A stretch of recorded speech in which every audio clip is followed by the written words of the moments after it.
का मकसद तो लोकसभा चुनाव में मुझे प्रचार करने से रोकना है। नमस्कार। शराब घोटाला, पिछले 2 साल से ये शब्द आपने कई बार सुना होगा। 2 साल से बीजेपी की सारी एजेंसीज कई रेड मार चुकी हैं, कई लोगों को गिरफ्तार कर चुकी हैं, लेकिन अभी तक एक भी पैसे का हेरफेर कहीं नहीं मिला, कहीं से एक भी पैसा नहीं मिला। अगर भ्रष्टाचार वाकई हुआ है तो इतने करोड़ों रुपए गए कहाँ? क्या सारा पैसा हवा में गायब हो गया? सच्चाई ये है कि किसी तरह का कोई भ्रष्टाचार हुआ ही नहीं। अगर होता तो पैसा भी मिलता। ऐसे फर्जी केस में आम आदमी पार्टी के कई नेताओं को इन्होंने अभी तक जेल में रखा हुआ है। किसी के भी खिलाफ कोई सबूत नहीं है, कुछ साबित नहीं हो रहा, खुलेआम गुंडागर्दी चल रही है, किसी को भी पकड़ के जेल में डाल दो।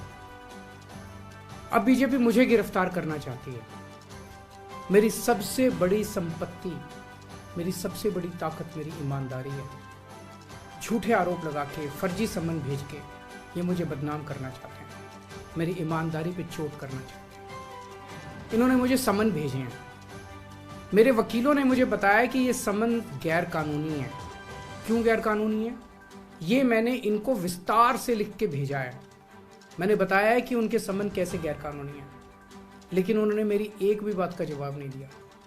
इसका मतलब उनके पास मेरी बातों का जवाब नहीं है। इसका मतलब वे भी मानते हैं कि उनका नोटिस गैर कानूनी है। क्या मुझे एक गैर कानूनी सम्मन का पालन करना चाहिए? अगर कानूनी रूप से सही सम्मन आएगा तो मैं पूरा सहयोग करूंगा। बीजेपी का मकसद जांच करना तो है ही नहीं। इनका मकसद तो लोकसभा चुनाव में मुझे प्रचार करने से रोकना है। ठीक लोकसभा चुनाव के पहले इन्होंने मुझे सम्मन भेजा है। क्यों? इस जांच को चलते 2 साल हो गए। अभी ठीक लोकसभा चुनाव के पहले मुझे क्यों बुलाया जा रहा है? पहले क्यों नहीं बुलाया? सीबीआई ने मेरे को 8 महीने पहले बुलाया था।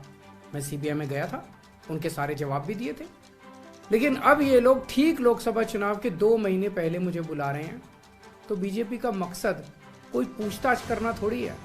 इनका मकसद है पूछताछ के बहाने केजरीवाल को बुला लो और उसे गिरफ्तार कर लो, ताकि मैं लोकसभा चुनाव में प्रचार न कर पाऊं। आज बीजेपी भ्रष्टाचारियों को नहीं पकड़ रही, बल्कि खुलेआम ईडी और सीबीआई का इस्तेमाल करके दूसरी पार्टियों के नेताओं को तोड़ के बीजेपी में शामिल करवाने का काम किया जा रहा है।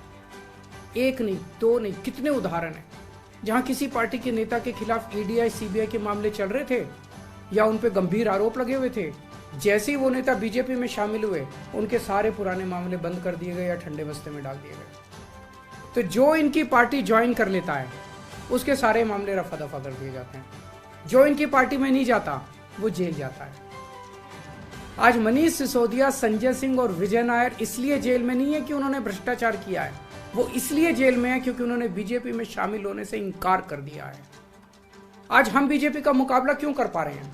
क्योंकि हमने कोई भ्रष्टाचार नहीं किया।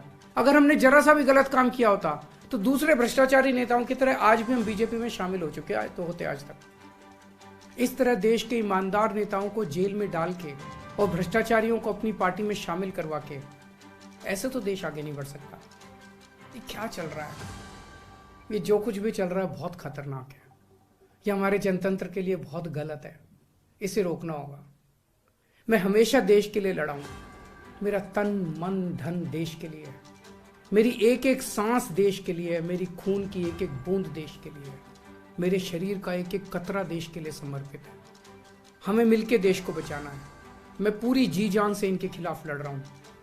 आपका साथ चाहिए।